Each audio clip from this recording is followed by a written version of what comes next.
Le système urinaire se compose de 2 reins, 2 uretères, de la vessie et de l'urètre.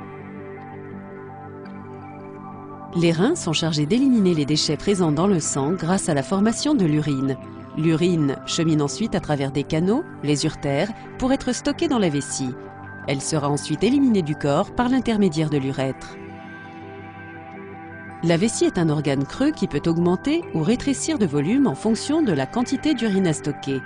Comme tous les organes du système urinaire, la vessie peut être touchée par le cancer, c'est-à-dire une croissance anarchique de cellules anormales. La paroi de la vessie comporte plusieurs couches de tissu. Le cancer de la vessie dépend du type de cellules et de la couche de tissu touchée.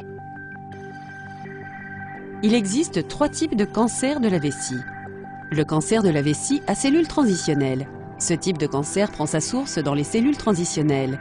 Ces cellules forment la couche profonde de la vessie et lui permettent de s'étirer lorsqu'elle est pleine et de reprendre sa forme initiale lorsqu'elle est vidée. Il s'agit du type de cancer de la vessie le plus fréquemment observé. Le cancer de la vessie à cellules squameuses. Ce type de cancer est un cancer à croissance lente qui touche les fines et plates cellules qui bordent la surface de la vessie.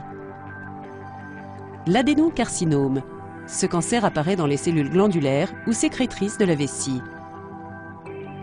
Les symptômes du cancer de la vessie comprennent du sang dans les urines, des mictions fréquentes ou des envies d'uriner ne produisant aucune émission d'urine, une douleur au cours de la miction.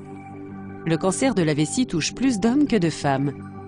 Cette maladie est également plus fréquente chez les personnes de couleur blanche que chez les personnes de couleur noire. Les facteurs de risque du cancer de la vessie incluent le tabagisme, une exposition à long terme à certains produits chimiques ou cancérigènes dans certaines industries, comme celles qui fabriquaient le caoutchouc, les textiles, les peintures ou les pigments pour textiles, une alimentation riche en matières grasses et en aliments frits, des antécédents d'infections récurrentes de la vessie, une utilisation à long terme de cathéters urinaires, être âgé de plus de 60 ans.